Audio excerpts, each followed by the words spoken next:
नमस्कार दोस्तों, कैसे हैं आप लोग। स्वागत है आपका इस YouTube चैनल पर। दोस्तों हम लोग पढ़ रहे थे संविधान को हम लोगों ने एक तरीके से कहे तो स्टार्ट कर दिया था। हम लोगों ने अनुसूचियाँ पढ़ लिया था और ये आपसे क्वेश्चन बनता है कि ये चीज़ किस अनुसूची में है, ये चीज़ किस अनुसूची में है। तो मैंने आपको सब कुछ बता दिया था। आज जो हम लोग पढ़ने वाले हैं भाग। तो इस पहले तो क्वेश्चन बनता है कि कितने भाग हैं। सबसे पहला क्वेश्चन तो ये बनता है कितने भाग हैं। तो आपको भाग कितने बताने हैं। जैसे क्वेश्चन बने कितने भाग हैं तो आपको बताने हैं 22 भाग हैं, और जो 3 भाग जो होते हैं वो इसी के अंतर्गत आते हैं। क्वेश्चन बनता है कि भाग कितने, तो आपको 22 ही लगाने हैं। अब देखो 22 भाग में एक अनुच्छेद से लेकर 395 अनुच्छेद है। तो हम लोग सारे अनुच्छेद पढ़ेंगे, एक भी अनुच्छेद छूटेगा नहीं, और उसके अंदर जो सब आर्टिकल हैं उनको भी देखेंगे। इसलिए मैंने आपको शुरू में बताया था कि हम लोग पॉलिटी को बहुत ही डिटेल में पढ़ने वाले हैं। तो 22 भाग में जो 22 भाग है, 22 के 22 भाग पढ़ेंगे हम लोग, ठीक है। अब यहाँ से जो क्वेश्चन बनने स्टार्ट होंगे वो ये कि ये चीज़ किस भाग में है, ये चीज़ किस भाग में है। तो जो मैं बोर्ड पे लिखने वाला हूँ वही आपको नोट करना है, कोई भी पॉइंट छोड़ना नहीं, और जो मैं साथ में आपको समझाने के लिए बोलूँगा उसको आपको समझना भी है, ठीक है। तो भले आइए यहाँ पर पहले आइए हम लोग यहाँ से देखते हैं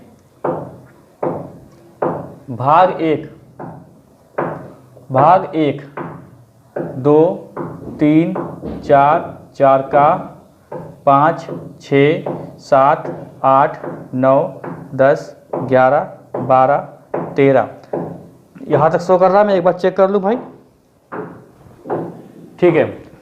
देखो 13 भाग अभी यहाँ पे देखेंगे, फिर यहाँ पर देख लेंगे आगे के भाग, ठीक है। तो यहाँ पर देखो भाग एक में क्या है, तो संघ व उनके कार्य क्षेत्र कह, ठीक है, संघ व उनके कार्य क्षेत्र। दूसरे में क्या है, दूसरे में है नागरिकता। तीसरे में है मौलिक अधिकार। चौथे में है नीति निर्देशक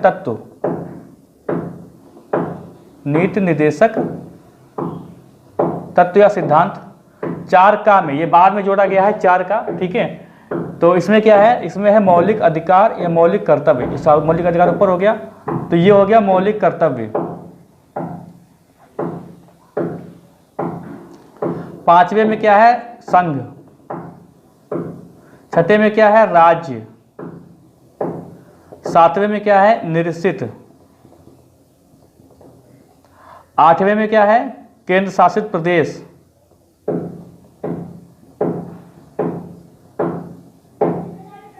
9 में क्या है, पंचायतें। 10 में क्या है, सॉरी यहाँ पे 9 का लिखना है, एक सेकेंड रह गया था। 9 का 10 11 12 13। 9 का में क्या है, ये बाद में जोड़ा गया, नगर पालिकाएं।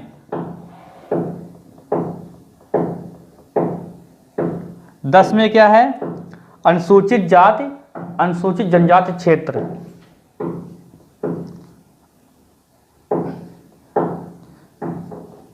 'अनुसूचित जाति अनुसूचित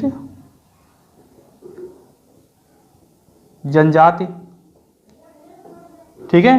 11वें नंबर पे क्या आता है, 11वें नंबर पे आता है संघ व राज्य के बीच संबंध। संघ व राज्य के बीच संबंध। 12वां वित्त संपत्ति और वित्त संविदाएं और वाद।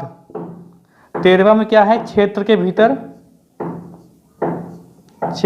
भीतर व्यापार वाणिज्य समागम।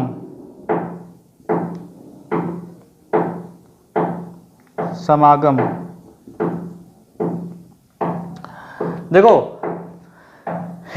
ये सारी चीजें आपको रटनी पड़ेगी, ठीक है। नीति निर्देशक तत्व किस भाग में है, क्वेश्चन बनता है तो आपको लगाना है 4। मौलिक कर्तव्य किस में है, तो 4 का में है, ठीक है। और संघ का वर्णन किस में है, तो भाग 5 में इसके अंतर्गत बहुत सारी चीज़ें पढ़ेंगे हम लोग। जो इसमें आर्टिकल आएंगे तो हर एक आर्टिकल को चेक करेंगे हम लोग, ठीक है, हर एक आर्टिकल को पढ़ेंगे।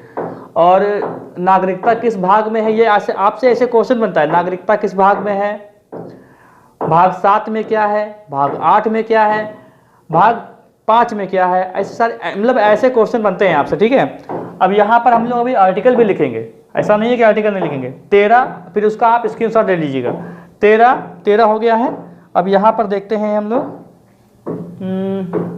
13 हो गया है। 14, यहाँ पर देखो, यहाँ से देखते हैं। 14 और 15, 16, 17, 18, 19, 20, 21, 22 भाग हैं टोटल। अरे 14 का लिखना है, रुको रुको एक सेकेंड, 14 का भी लिखना होगा ना।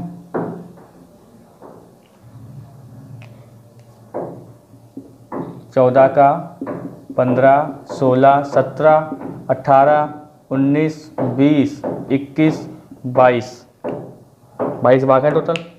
देखो 14 में क्या है कि संघ राज्य के अधीन सेवाएं, ठीक है, संघ राज्य के अधीन सेवाएं, और 14 का में क्या है, 14 क्या में क्या है, अधिकरण। 15 में क्या है, निर्वाचन। 16 में क्या है कि कुछ वर्गों के लिए विशेष उपबंध। 17 में क्या है, 17 में राजभाषा। 18 में क्या है, आपात उपबंध। आपात उपबंध। 19 में क्या है, प्रकीर्णन। 20 में क्या है, संशोधन। 21 में क्या है, अस्थायी संक्रमणकालीन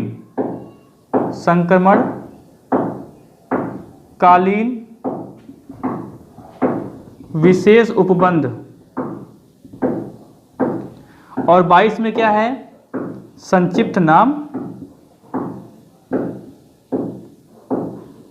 नाम। अरे ये क्या लिख रहा हूं मैं, संक्षिप्त। अरे यार संक्षिप्त नहीं लिख पा रहा हूं, बताओ। कभी कभी हो जाता है। संक्षिप्त नाम, प्रारंभ,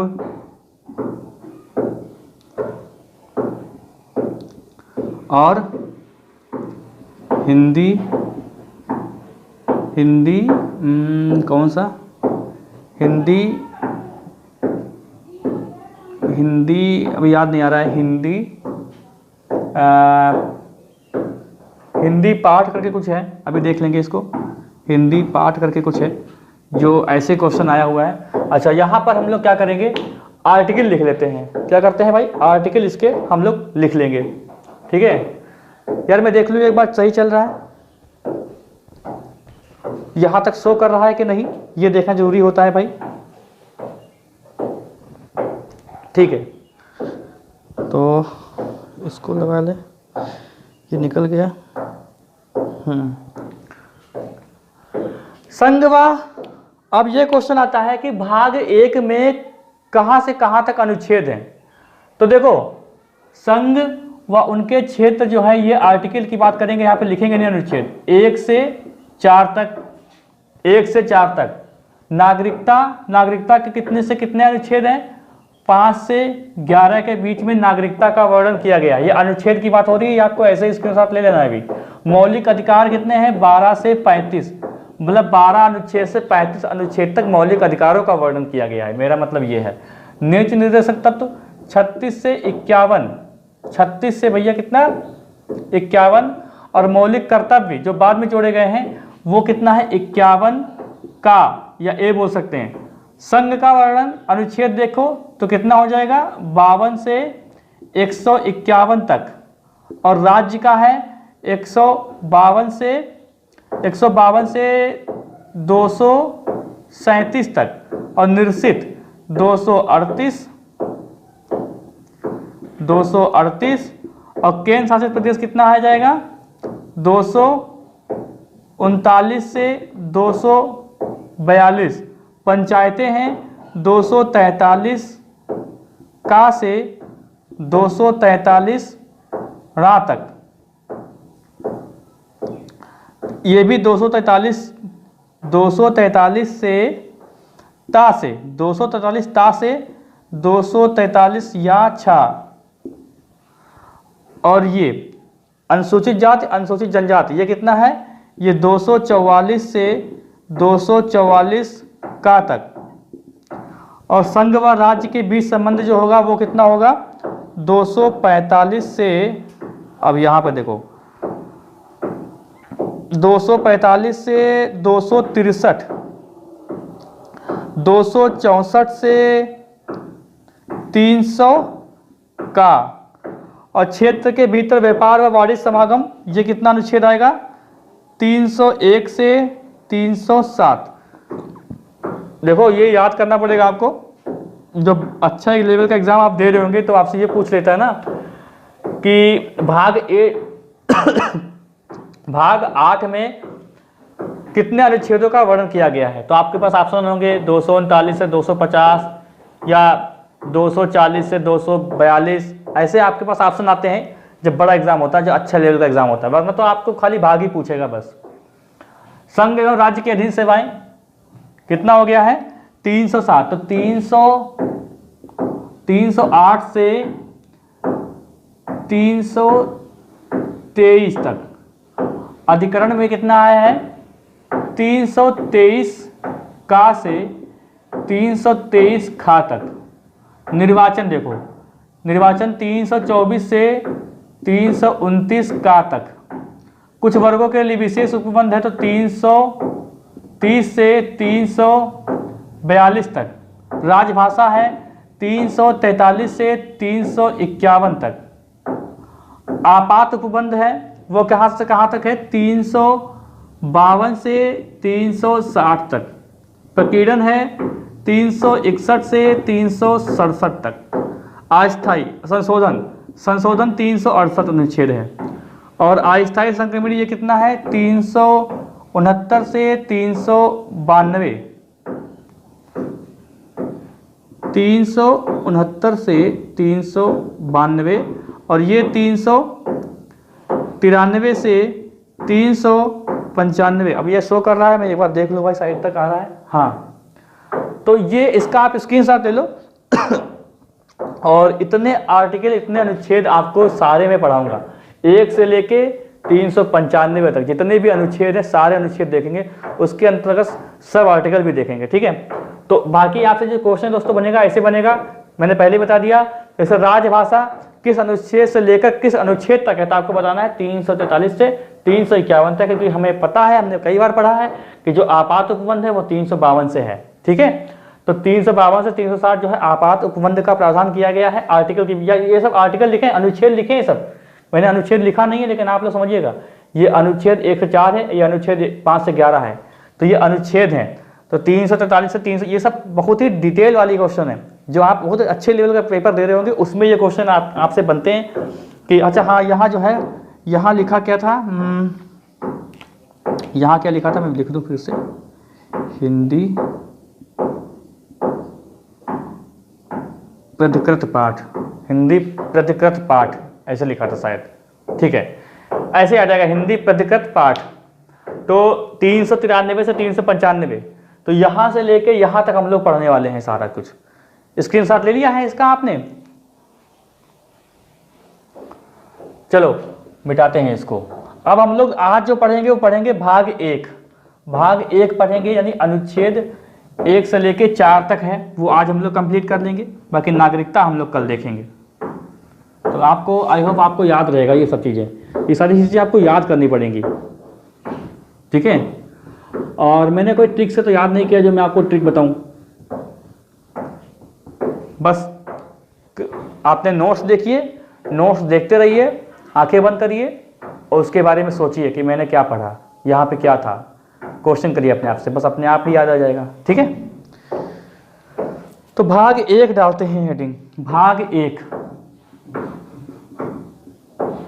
भाग 1 कितना अनुच्छेद 1 से 4 तक आज ही देख लेंगे। तो अगर आर्टिकल 1 की बात करते हैं, इसमें क्या है, तो इसमें कहा गया है इंडिया अर्थात भारत राज्यों का संघ होगा। क्या कहा गया है, इंडिया अर्थात भारत राज्यों का संघ होगा। ठीक है, दूसरा पॉइंट देखो, दूसरा पॉइंट क्या कहा गया है कि इसमें देखो, इसमें क्या है कि राज्यों का क्षेत्र, संघ का क्षेत्र, ठीक है, राज्यों का क्षेत्र, संघ का क्षेत्र और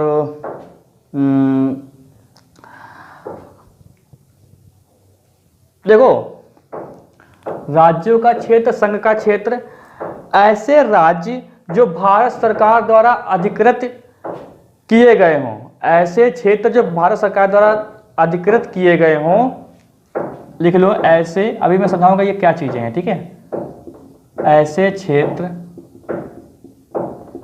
जो भारत सरकार द्वारा अधिकृत किए गए हों, अधिकृत किए गए हों, ऐसे क्षेत्र जो भारत सरकार द्वारा अधिकृत किए गए हों, ठीक है, वो भी इनका ही वर्णन आर्टिकल 1 में आएगा और राज्य और संघ के क्षेत्र का विस्तार भी इसी में आएगा। राज्य व संघ का क्षेत्र का विस्तार आर्टिकल 1 के आएगा, 1 में आएगा। अब देखो यहाँ पे मैं समझा दूँ बातें, ठीक है, ये इतना इंपॉर्टेंट नहीं है जो मैं समझाने वाला हूँ। इसमें क्या गया है कि इंडिया तथा इंडिया अर्थात भारत राज्यों का संघ होगा। ये अनुच्छेद 1 में कहा गया, ये क्वेश्चन कई बार पूछा गया कि ये किस में कहा गया है। तो यहाँ पर एक बात है, यहाँ पर जो ये जो लिखा है कि राज्यों का संघ होगा, तो ये अपने आप में बहुत ही विशेष बात है, इसको हल्की बात नहीं है। राज्यों का संघ होगा मतलब क्या है कि कोई भी राज्य स्वतंत्र नहीं हो सकता अपने भारत में कि वो अपना राज्य स्वतंत्र हो, वो राज्यों का संघ होगा ही होगा। जैसे अमेरिका वगैरह में क्या है कि अमेरिका वगैरह में कुछ जगह मिलके एक अपना अलग ही स्टेट बना लेते हैं। तो इसीलिए वहाँ पर दोहरी नागरिकता है कि पहले तो अपने राज्य की नागरिकता है, बाद में पूरे केंद्र की नागरिकता है। तो दोहरी नागरिकता का प्रावधान कहाँ, अमेरिका में है, लेकिन भारत में ऐसा नहीं है। भारत में कहा गया कि राज्यों का संघ होगा, राज्यों का संघ होगा मतलब यहाँ पर कोई भी राज्य अपना अलग सिस्टम नहीं बना सकता कि कुछ राज्य मिलकर अपना अलग बना लें, है ना, तो वो स्वतंत्र नहीं घोषित कर सकते। वो राज्य हमेशा के लिए संघ में वो संघ के ही अंदर आएगा, अपने आप को स्वतंत्र नहीं करेगा वो, जैसे अमेरिका में कर लेते हैं। इसीलिए वहाँ पर दोहरी नागरिकता है। यहाँ पर भारत, इंडिया अर्थात भारत, यहाँ पे शब्दों पे ध्यान दीजिएगा। इंडिया अर्थात भारत का नाम आया है, हिंदुस्तान का नाम नहीं आया। क्वेश्चन ये आता है कि हिंदुस्तान मतलब क्या कहते हैं ना कि आर्टिकल 1 में क्या नहीं है, तो इंडिया, भारत, हिंदुस्तान, है ना, तो हिंदुस्तान नहीं है, ठीक है, या सभी होता है। तो हिंदुस्तान का वर्णन नहीं किया गया है, सिर्फ इंडिया अर्थात भारत का वर्णन किया गया। हिंदुस्तान नाम की चीज संविधान में नहीं रखी गई है, ठीक है। और दूसरा, ये भारत और इंडिया दो क्यों रखे गए आखिर, क्योंकि कुछ लोग कह रहे थे कि ऐसा करो, इसका नाम उस समय वर्तमान में क्या चल रहा था, इंडिया, लेकिन जो परंपरागत नाम था वो था भारत। तो इसमें विवाद ना हो इसीलिए क्या किया गया कि आर्टिकल 1 में रखा गया इंडिया अर्थात भारत राज्यों का संघ होगा। राज्यों के क्षेत्र के बारे में इसमें वर्णन है, संघ का क्षेत्र के बारे में इसमें वर्णन है। ऐसे क्षेत्र जो भारत सरकार द्वारा अधिकृत कर लिए गए हों उसका भी इसमें वर्णन है, मतलब अनुच्छेद 1 के अंतर्गत आते हैं। राज्य व संघ के क्षेत्र का विस्तार अगर करना हो तब भी इसके अंतर्गत आते हैं। यहाँ पर आर्टिकल 2 में देखो, आर्टिकल 2 में क्या है, देखो, नए राज्यों का प्रवेश व स्थापना, बस एक लाइन है इसमें, बस खाली नए राज्यों का प्रवेश व स्थापना, नए राज्यों का प्रवेश व स्थापना, ठीक है। और ये जो शक्ति है ये संसद के पास है, ये शक्ति संसद के पास है।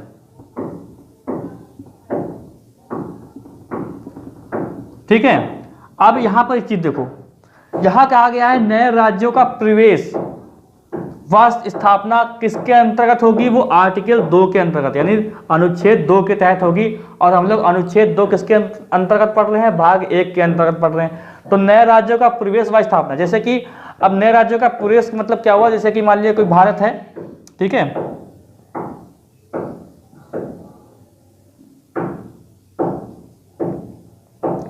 ठीक है, ये भारत मान लीजिए छोटा सा बना दिया हमने, 1 मिनट, अब भारत बना ही दिया है तो थोड़ा सही से बना दिया जाए कि ये ऐसे,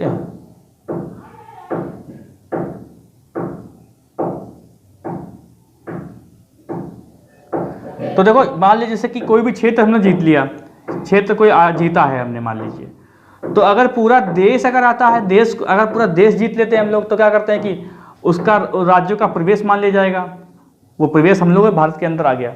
वो जैसे मान लीजिए पाकिस्तान को जीत लेते हैं हम लोग, तो पाकिस्तान को जीत लिया है तो पाकिस्तान हमारे पूरे भारत में आ गया है, तो वो राज्य का प्रवेश हो गया पूरा पूरा। लेकिन अगर पाकिस्तान का छोटा सा भाग ही जीत लिया हम लोगों ने, तो वो क्या होगा, वो एक नए, वो जैसे कि छोटा सा प्रदेश जीत लिया हमने पाकिस्तान का, तो वो भारत में क्या करेगा, वो भारत में शामिल हो जाएगा, तो उसमें राज्य की स्थापना करी जाएगी।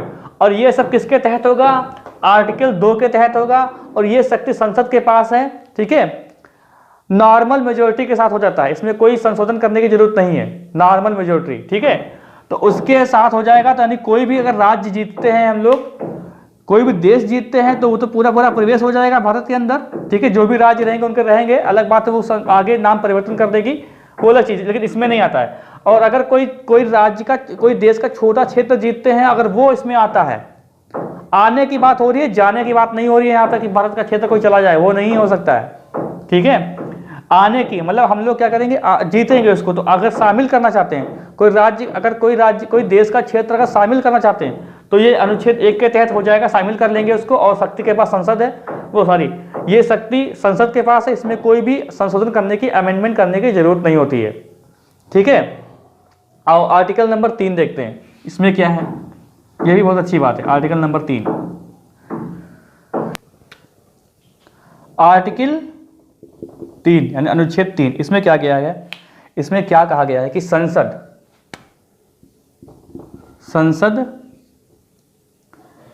किसी भी राज्य की सीमा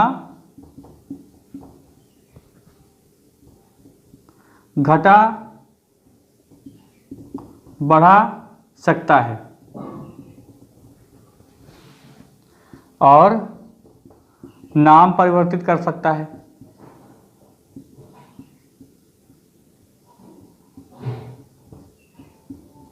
अब देखो इसका मतलब क्या हुआ कि संसद है, संसद के पास ये शक्ति है कि किसी भी राज्य, किसी भारत के किसी भी राज्य की सीमा घटा सकता है या बढ़ा सकता है या उसका नाम परिवर्तित कर सकता है। नाम परिवर्तित हुए भी हैं, ठीक है। तो यहां पर एक चीज समझो, यहां पर एक छोटे से केस की बात करते हैं, छोटे से केस की बात करते हैं, बेरूबारी। तो बेरूबारी केस था, Berubari union case 1960। Berubari case में क्या था, देखो ऐसा था कि जब भारत का बंटवारा हुआ था, तो हमारे रेडक्लिफ साहब ने क्या किया था कि एक बड़ा सा मैप लेके, बड़ी सी मेज पे लेके उसको चेक करने लगे, बिछाया और चेक करने लगे। तो जैसे कि मान लीजिए ये एक मतलब मान के लीजिए हमारा भारत ही है, नक्शा भजन अच्छा बन पाए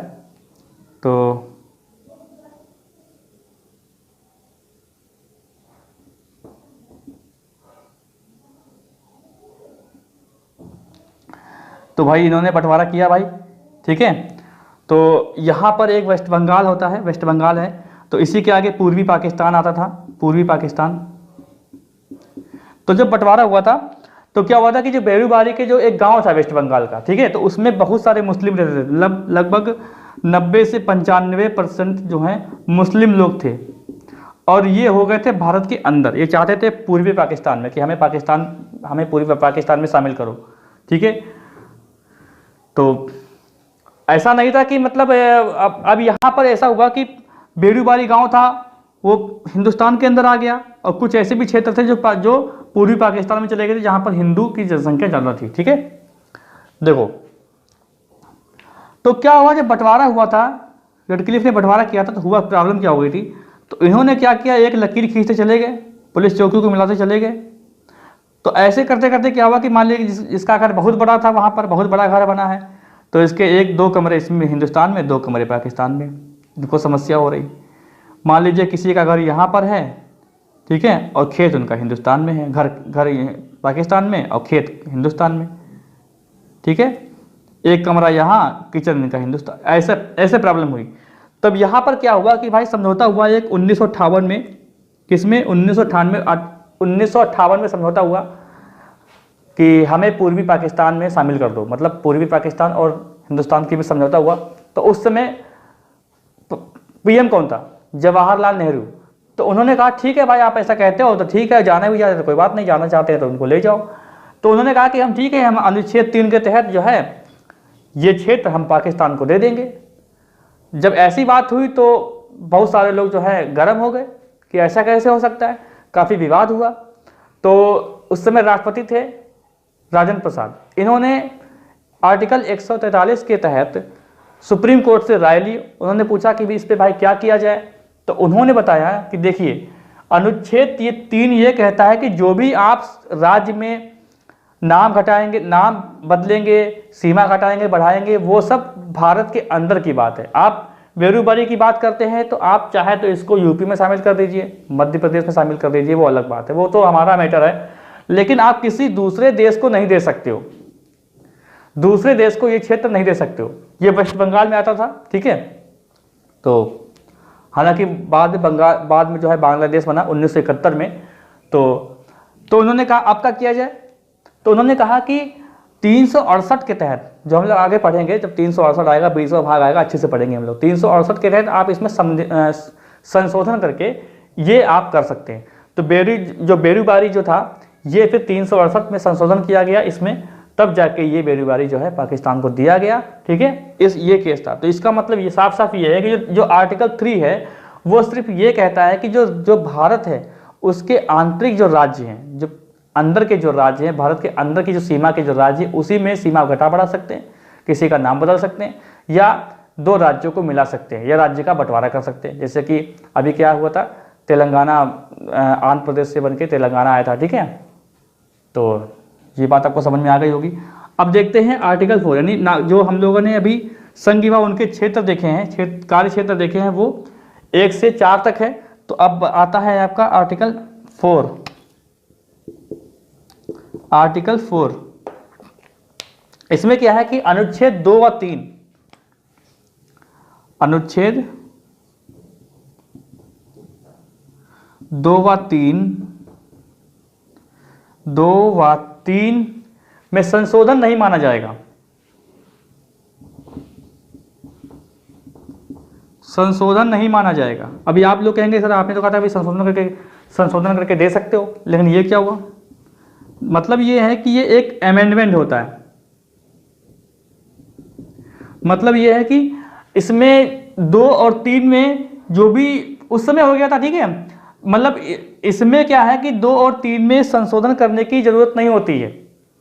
ये जो एक क्या कहते हैं, नॉर्मल जो मेजॉरिटी होती है उसी के हिसाब से कानून बन जाता है, उसी हिसाब से इसमें हम लोग जो भी चाहे वो कर सकते हैं, नए राज्यों का प्रवेश या स्थापना कर सकते हैं, या संसद किसी भी राज्य की सीमा घटा बढ़ा सकती है। इसमें संशोधन करने की जरूरत नहीं होती कि आप संशोधन करें तभी। जैसे मान लीजिए मान लीजिए कि उत्तर प्रदेश का नाम उत्तर प्रदेश है, तो इसका नाम अगर परिवर्तित करना है तो ये अधिकार किसके पास, संसद के पास है, तो वो ये कर देगी। नॉर्मल जो है एक मेजोरिटी के हिसाब से एक चुनाव हो जाएगा और उससे हो जाएगा। ये संविधान संशोधन करने की जरूरत नहीं है, मतलब कोई भी अमेंडमेंट लाने की जरूरत नहीं होती है, ठीक है, नाम परिवर्तित हो जाएगा उसका। ऐसे होते भी हैं, है ना। जैसे कि मुझे याद नहीं आ रहा है, जैसे कि पहले असम था, अब असम है, ऐसे करके कुछ है। उड़ीसा पहले था, पहले क्या था, उड़ीसा था, अब ओडिशा है, ऐसे करके कुछ है। तो नाम परिवर्तित किए गए हैं। तो ये कोई संविधान संशोधन के तहत नहीं किया गया है, ये ऐसे ही हो जाते हैं। ठीक है, तो यहाँ तक हम लोग क्लास को रखते हैं। समझ में आई ये बात तो वीडियो को लाइक करिएगा, और मैं आशा करता हूँ कि आपको समझ में तो आया ही होगा। बाकी डिटेल में पढ़ रहे हैं तो जो लोग भाई इतना नहीं पढ़े तो उनको बड़ा अजीब लग रहा होगा। ठीक है, तो कल हम लोग नागरिकता देखते हैं भाग 2, नागरिकता पढ़ेंगे, वो भी अच्छे से डिटेल में पढ़ने वाले हैं हम लोग। सारी चीज़ें मैंने बताया कि अनुच्छेद 1 से अनुच्छेद 395 तक पूरा एक एक चीज़ पढ़ेंगे हम लोग। तो क्लास को यहीं पर समाप्त करते हैं। वीडियो को लाइक कर दीजिएगा, चैनल पर जो लोग नए हैं चैनल को सब्सक्राइब कर ले, बेल आइकन दबाते जिससे आपको वीडियो का नोटिफिकेशन बराबर मिलता रहे। इस क्लास की टाइमिंग है 5:30 बजे शाम को। ठीक है।